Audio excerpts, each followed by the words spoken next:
De la pierre au fer dans la région de Maroua, au nord du Cameroun. Une mutation technologique anachronique.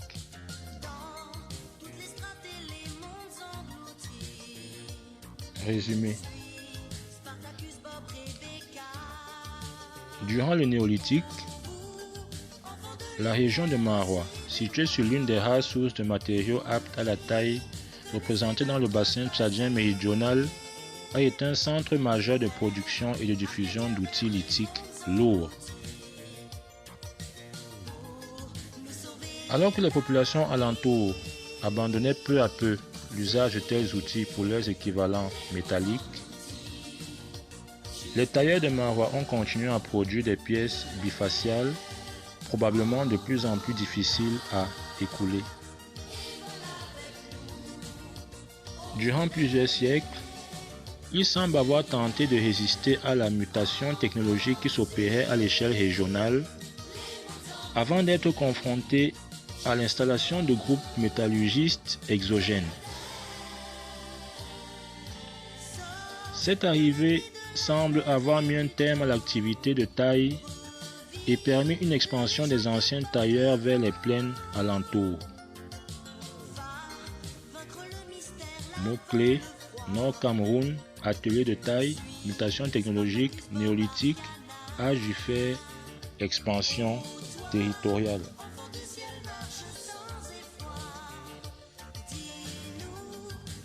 Le découpage en grandes phases chronologiques aux résonances technologiques, entre parenthèses paléolithique, néolithique, âge du bronze, âge du fer, etc., tend à entretenir l'illusion d'un remplacement rapide, total et généralisé d'une technologie par une autre, censée lui succéder. Pourtant, nous savons bien que les grandes mutations technologiques, telles celles qui a vu la métallurgie se substituer à la taille lithique, se sont souvent opérées sur la longue durée et qu'elles ont pu varier considérablement, tant dans le temps que dans la forme, au sein d'une même aire géographique. Souvent, l'usage de la pierre taillée a survécu durablement à l'apparition du métal, un matériau parfois longtemps cantonné à la fabrication d'objets spécifiques, notamment de prestige. En Afrique centrale, où le fer est produit dès la première moitié du premier millénaire, les produits de la taille ont souvent coexisté avec ceux de la forge des siècles durant, parfois jusqu'à l'arrivée des Européens. Abonnez-vous. Au sud et à l'ouest du Cameroun, plusieurs sites tels Ntoua près de l'Atlantique et Choumlaka dans les Grassfields témoignent de cette coexistence durable de la pierre et du fer au sein d'une même région. The continuing evidence of stone tool use at Doua after 2000 and so after the acquisition of iron in village communities in the same region. As a number of implications, excavation at Choumlaka shows a similar persistence of lithics associated with iron objects and ceramics until at least 900 BP. La coexistence de la taille et de la métallurgie constatée au nord du Cameroun et à laquelle nous allons nous intéresser ici n'est donc pas une originalité à l'échelle de l'Afrique centrale. Toutefois, dans cette région, au contraste écologique particulièrement marqué, il est possible d'envisager plus précisément les régions et les modalités de cette coexistence. Après avoir évoqué la présence d'échanges interrégionaux entre des communautés de métallurgistes et les tailleurs, nous verrons que ces relations ne suffisent pas à expliquer le maintien d'une industrie lithique plusieurs siècles après l'apparition du fer. Nous verrons que les derniers tailleurs de la région de Maroua peuvent véritablement être considérés comme les ultimes représentants d'un néolithique local qui ont maintenu, autant que possible, l'industrie lithique à laquelle ils devaient leur prospérité. La région de Maroua, occupée par une population réfractaire aux changements intervenus dans les régions alentours, apparaît ainsi comme un conservatoire technique et culturel. Celui-ci semble perdurer plusieurs siècles, jusqu'à l'installation de groupes métallurgistes, probablement venus des plaines du Nord, au voisinage des ateliers. Enfin, sortis de leur immobilisme, ceux qui pourraient bien être les derniers néolithiques régionaux ont manifestement connu une phase d'expansion et de prospérité.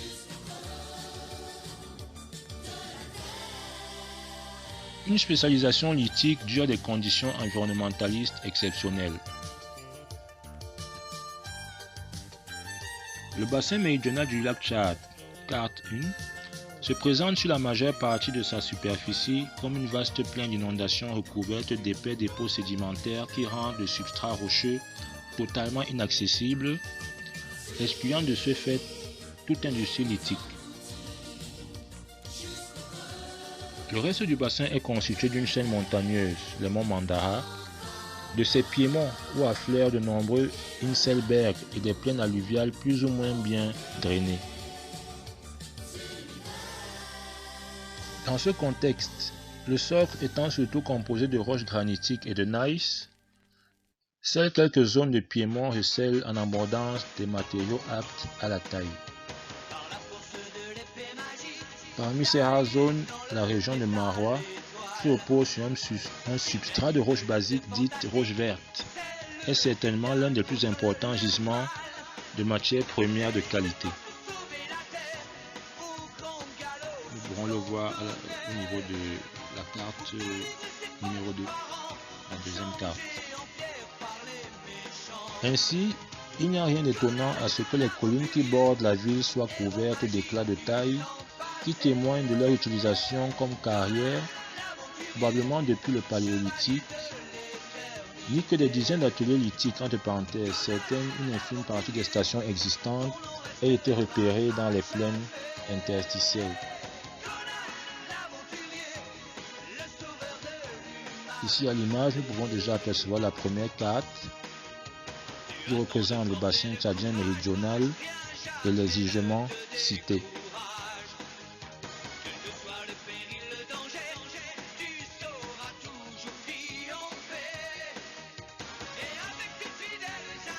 Compte tenu de l'importance exceptionnelle des traces d'activité de taille, la région de Maroua a depuis longtemps été considérée comme un centre majeur de production lithique occupé à la fin du néolithique et peut-être avant par des populations spécialisées dans la production d'outils bifaciaux pour partie destinés à l'exportation. De fait, quelques traces semblent bien matérialiser ces échanges anciens entre les tailleurs de Maroua et les populations des plaines alentours. Selon G. Kona, it seems quite possible that the dam, un site de la plaine péri-tchadienne, ground stone axe material actually came from somewhere in the general area. Il s'agit de la région de Maroua, which is approximately 180 km from Daima as the crown flies. Durant les derniers siècles d'activité des ateliers de Maroua, ces mêmes échanges ont probablement permis aux tailleurs locaux d'acquérir leurs objets métalliques. Il pourrait aussi expliquer la présence minoritaire des tessons à pattes chamotées, souvent ornés d'impressions de roulettes, au sein de l'atelier lithique de CFDT. Ici à l'image, la carte numéro 2, la deuxième carte, qui représente la région de Maroua et les gisements cités.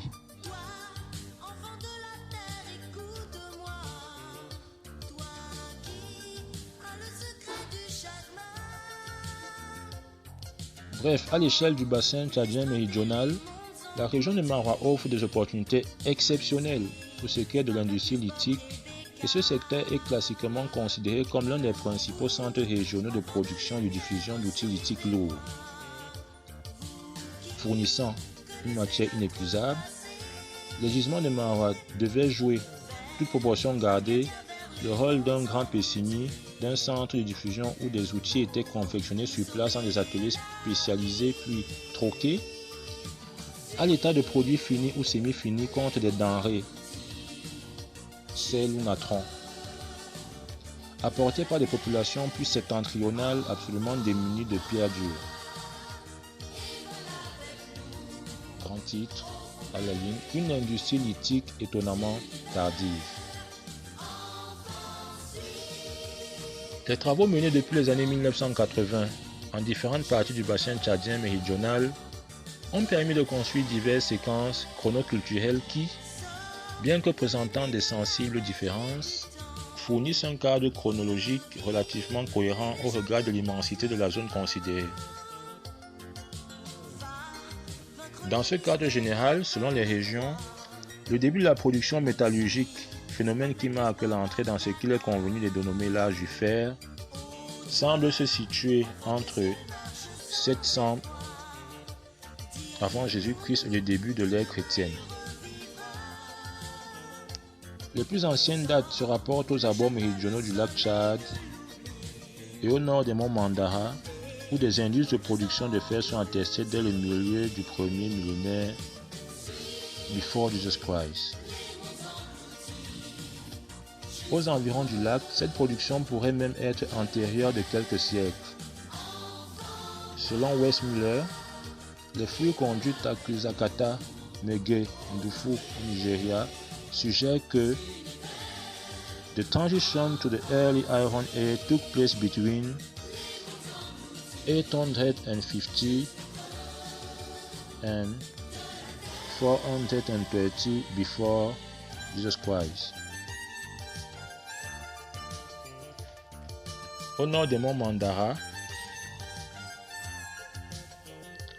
the date from Daolo Iguaza, Manauchigwe and Guakiva indicate that this region was occupied by early iron-using populations from the middle of the 3rd millennium before Christ until the early 1st millennium AD. Iron tools and slag are found in levels of these times at Dolo, Iguaza and Guakiva. Beaucoup plus au sud, au pied du massif de Lara, le site de Bibale-Twin fut occupé dès le 1er siècle AD par une population qui semble ne plus utiliser d'outillage taillé. Au sud du Diamaré, ce site étant le seul à avoir fait l'objet d'un sondage archéologique, on peut même envisager que, localement, l'abandon des outils taillés au profit d'objets métalliques est antérieur à cette date. Dans d'autres régions, beaucoup plus éloignées de la région de Marwa, ici étudiée, les dates données pour le début de l'âge de fer sont peu différentes de celles des régions déjà évoquées. Ainsi, au centre du Tchad, plus précisément au sud de Djourab, la culture du fer ancien se situe à la charnière du premier millénaire avant et du premier millénaire après Jésus-Christ. Elle ne dépasse probablement pas le 5e siècle. Sur le site camerounais de Djaohombama, dans la vallée de l'Ambéré, non loin des frontières délimitant le Cameroun, le Tchad et la RCA, 2 fours métallurgiques ont été récemment fouillés et l'un d'eux fut daté de la fin du premier millénaire before Christ. Bref, dans l'état actuel des connaissances, tant dans le bassin tchadien méridional que dans les régions périphériques, l'âge du fer semble débuter dans le courant du premier millénaire BC. Dans ce contexte chronoculturel général, l'atelier de taille de Tsanaga, qui fut daté du 3e siècle AD, peut sembler totalement anachronique. Il témoigne en tout cas du maintien de l'industrie lithique près d'un millénaire après l'apparition de la métallurgie dans certaines régions voisines par une population qui utilisait déjà des objets en fer. Les 2 ateliers sondés, Tsanaga et CFDT cités non datés, ont en effet livré quelques objets en fer. Grand titre à la ligne, les ateliers tardifs de Marois, indices d'échanges régionaux ou d'activités rélictuelles. Si l'on considère les seuls facteurs environnementaux, ce qui apparaît au premier abord comme un anachronisme pourrait n'être rien de plus qu'une conséquence du milieu très particulier de la région de Marois. Puisque les conditions exceptionnellement favorables à l'industrie lithique ont fait de cette région un centre majeur de production d'outils bifaciaux, quoi de plus normal que d'y trouver des ateliers, même tardifs. En revanche, dans la plaine pays tchadienne, non seulement la présence d'ateliers est exclue, mais la pierre est un matériau si précieux que les objets finis, souvent retaillés et repolis après un certain usage, étaient utilisés jusqu'au maximum des possibilités. C'est ainsi que la majorité des haches polies retrouvées sont de petites dimensions, souvent plus larges que longues. Dans ce contexte de pénurie chronique, les objets lithiques sont extrêmement rares, même dans les niveaux antérieurs à l'apparition du métal. À propos de daïmacites pourtant occupés dans le néolithique, G. Conant remarquait: Significant thought the ground stone axe where there were remarkably few of two, considering the volume of deposit that was excavated. As for the flagstone architectural assemblage that one might have expected to occur with the ground axes, there was none. En outre, les haches polies furent couramment récupérées et utilisées par les populations installées sur les sites aux différentes périodes de l'âge du fer. Comme le montrent certains stigmates, elles firent alors parfois office de marteau ou de broyeur et de nos jours on leur attribue des pouvoirs surnaturels. Parfois, une diminution de l'utilisation de l'outillage lithique semble perceptible. The majority of the ground stone axes from the main stratigraphy of Kyoto, 8 were found in the Daima deposits. Pourtant, considérant d'une part la rareté généralisée de l'outil lithique, d'autre part la réutilisation fréquente des pièces anciennes, il paraît bien difficile d'estimer, même sommairement, l'importance respective des objets lithiques et des objets de fer dans le quotidien des populations des débuts de l'âge du fer. Cela revient à dire que les conditions ne permettent en aucun cas d'affirmer que le fer a brutalement remplacé la pierre. Il pourrait tout aussi bien s'y être ajouté et les deux matériaux pourraient avoir coexisté durant plusieurs siècles. Bref, on pourrait penser que la nature et les caractéristiques différentes des occupations de la région de Marois et les régions voisines ne sont en rien d'autre que l'expression du fort contraste de leurs conditions environnementales respectives, contraste qui a manifestement conduit à une spécialisation de la région de Marois dans la production lithique. Considérant cela, on serait assez tenté de minimiser les différences technologiques entre les tailleurs de la région de Marois et les métallurgistes des alentours, pour n'y voir que les deux pôles d'un même système techno-économique apportant aux uns et aux autres des biens matériels difficiles à obtenir dans leurs milieux respectifs. Toutefois, la céramique extraite des ateliers nous amène à rattacher les différents acteurs du système techno-économique précités à des ensembles culturels distincts. La céramique retrouvée dans les ateliers de Marois est essentiellement décorée d'impressions de peignes et d'incisions. Nous verrons cela à la figure 1. Elle se rattache ainsi clairement à l'ensemble des traditions néolithiques du bassin tchadien méridional et en aucun cas à celles des populations de l'âge du fer. Nous apercevons à l'image la figure 1 qui montre les céramiques extraites des ateliers lithiques de CFDTA et de Tsanagabé.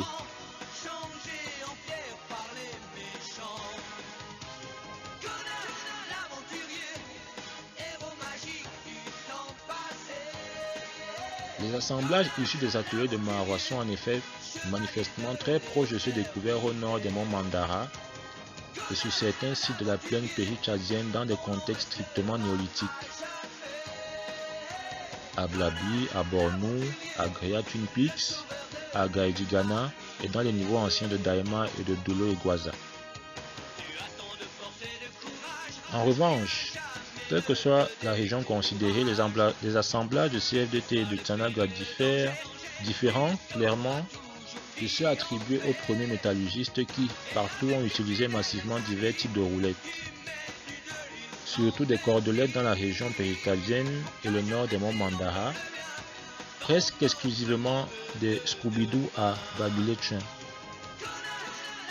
Il faut donc envisager d'une part que les tailleurs de Maroua ont approvisionné des groupes qui leur étaient culturellement étrangers, d'autre part qu'ils sont bel et bien les héritiers d'une tradition culturelle néolithique d'ailleurs disparue.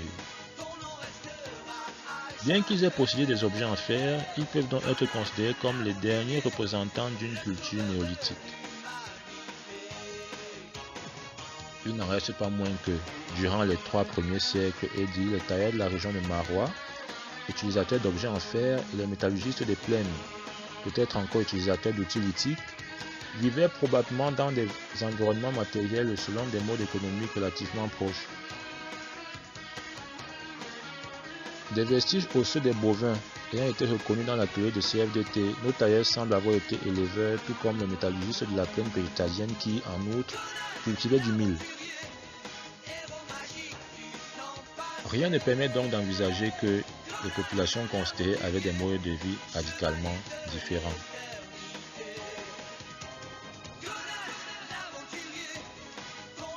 Dans titre à la ligne, les raisons de la disparition de l'activité lithique. On peut penser que les thèmes des échanges entre les tailleurs de Maroua et les communautés métallurgistes installées dans les plaines alentours ont été de moins en moins favorables aux tailleurs au fur et à mesure de la diffusion de la technique métallurgique et de la désaffection des populations régionales pour les outils lithiques. Ce processus a pu conduire à un isolement progressif des tailleurs de Maroua dont les produits trouvaient de moins en moins d'acquéreurs. Cette théorie semble trouver un écho dans la différence de volume des deux ateliers. En effet, les amas de CFDT, par leur important volume, pourraient témoigner d'une activité de taille beaucoup plus soutenue que celle conduite sur les petits amas de Tsanaga. Or, les assemblages céramiques issus de ces deux sites diffèrent à plusieurs niveaux. Du point de vue des décors, seul le matériel de CFDT est couramment orné d'impressions pivotantes de peigne. De plus, l'épaisseur moyenne des tessons diffère considérablement d'un site à l'autre. 6,6 mm à CFDT pour 9,1 mm à Tsanaga. Ces différences est à mettre en relation avec l'abondance des bois à CFDT et celle des formes fermées à Tsanaga. Tous ces éléments s'accordent pour attacher les tailleurs de CFDT sites non datés à une période plus ancienne que celle où vécurent des tailleurs de Tsanaga, sites datés du IIIe siècle AD. L'activité apparemment florissante des ateliers de CFDT pourrait aussi dater de la charnière des premiers millénaires BC et AD, donc d'une période où l'on peut envisager l'exportation d'une partie de la production vers les plaines alentours. En revanche, les volumes modérés des amas de Tsanaga tendent à montrer qu'au IIIe siècle, la taille ne répondait plus qu'aux besoins des seuls artisans. Durant les premiers siècles, la production de taille de Maroua, autrefois très florissante et largement orientée vers l'exportation, semble donc se refermer sur elle-même, probablement au rythme de la diffusion des techniques métallurgiques dans les plaines alentours. Au IIIe siècle, nous approchons certainement de la fin du processus. Pourtant, le lent déclin de la production lithique pourrait bien avoir été interrompu avant son terme par l'arrivée des groupes exogènes.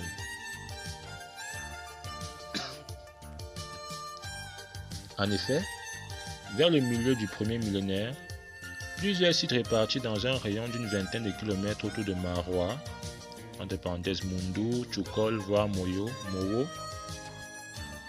confère la carte 2 que nous avons vue plus haut, étaient occupés par des groupes qui produisaient du fer et utilisaient un matériel céramique essentiellement décoré d'impressions roulées, réalisées à l'aide de cordelettes simples ou de cordelettes enroulées autour d'un support. Nous avons déjà évoqué ces décors à propos des premières occupations de l'âge du fer, reconnues tant au nord des monts Mandara que dans la plaine péri-tchadienne. Il est ainsi très vraisemblable que nous soyons en présence de groupes métallurgistes venus de contrées septentrionales. L'installation de ces groupes à proximité immédiate des derniers tailleurs de Maroua pourrait donc avoir mis un terme à une industrie lithique déjà moribonde. À la ligne, grand titre, un nouvel essor. On pourrait penser que la culture de nos néolithiques rélictuels n'a pas survécu à l'abandon d'une activité de taille dans laquelle ils s'étaient depuis longtemps spécialisés et à laquelle ils étaient manifestement très attachés. Leur résistance aux changements intervenus à l'échelle régionale pourrait logiquement les avoir conduits vers une impasse, les menant à disparaître, ceci d'autant plus que l'abandon de la taille semble lié à l'arrivée des groupes exogènes déjà aguerris aux techniques métallurgiques. Le sens commun pourrait laisser penser qu'une confrontation entre deux groupes aux technologies différentes, l'une héritée du passé et déclinante, l'autre en pleine expansion, tournerait rapidement à l'avantage des groupes métallurgistes que l'on peut penser supérieurement équipés et armés. En fait, si une relation intergroupe est plus que vraisemblable, rien n'indique qu'il y ait eu confrontation. Les relations intergroupes, quelles aient été leur nature, n'ont manifestement pas signé la fin de la culture des anciens tailleurs de Maroua. Bien au contraire, puisqu'à Mundu, comme à Tchoukol et à Mowo, l'on constate la présence exclusivement à Mowo d'un matériel céramique semblable à celui découvert dans l'atelier de Sanaga, dans les niveaux recouvrant ceux laissés par les groupes métallurgistes.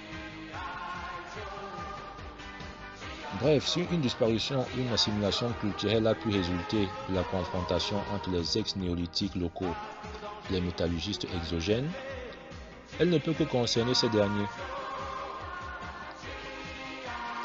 L'aire de répartition de ce matériel céramique décoré d'incisions, souvent arciformes et d'impressions de peigne, manifestement hérité de la tradition néolithique locale, n'est pas limitée aux environs de Maroua. Ce même matériel fut en effet découvert à la base de 3 buttes sondées dans la plaine cisdunaire, celle de Salak, de Goraï et de Dir Ilagare. Là, il a donné lieu à la création d'une culture baptisée salakienne, par Malia, qui apparaît vers la vie, vers le 5e siècle et se maintient jusqu'au 7e voire 8e siècle. Bien loin de s'éteindre, la culture de nos néolithiques semble donc se diffuser largement et rapidement, non seulement sur les piémonts alors occupés par les groupes métallurgistes, que nous pensons venir du nord, mais aussi vers l'est, en direction de la plaine cisdunaire qui semble alors peu occupée.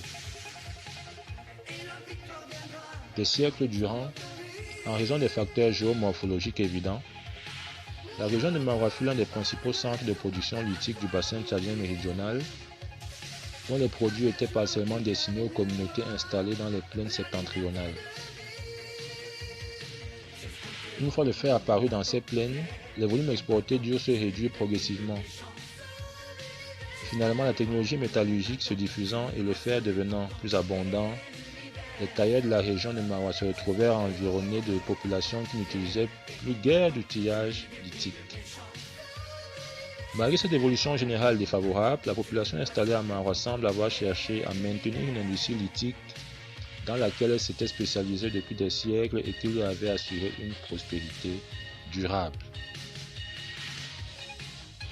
Nos artisans ont en effet maintenu leur activité de taille plus d'un demi-millénaire Après que la métallurgie du fer soit apparue dans la région, et cela bien qu'ils aient pu acquérir des objets métalliques probablement par échange. Ces éléments laissent envisager une attitude immobiliste de la part de nos tailleurs. Il semble même avoir fallu l'installation au voisinage des groupes de métallurgistes pour que les néolithiques de Marois renoncent enfin à leurs activités. Toutefois, cette attitude ne semble pas les avoir menés vers une impasse.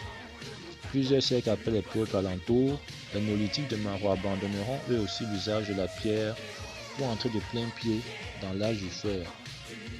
Une période où ils connaîtront une nouvelle phase de prospérité, se manifestant en particulier par la nette expansion géographique qui intervient vers le 5e, 6e siècle.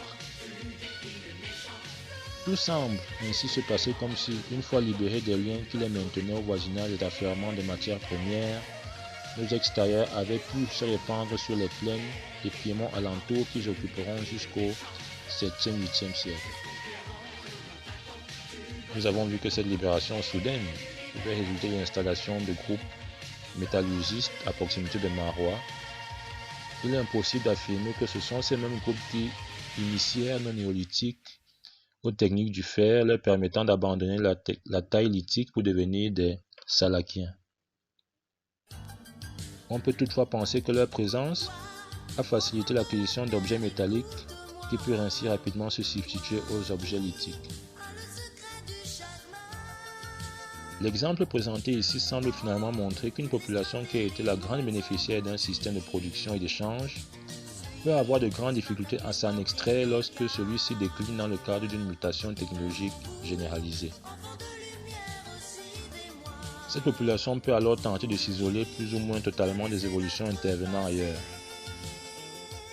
Ce repli sur soi conduit alors à un décalage entre la chronologie locale et les chronologies régionales.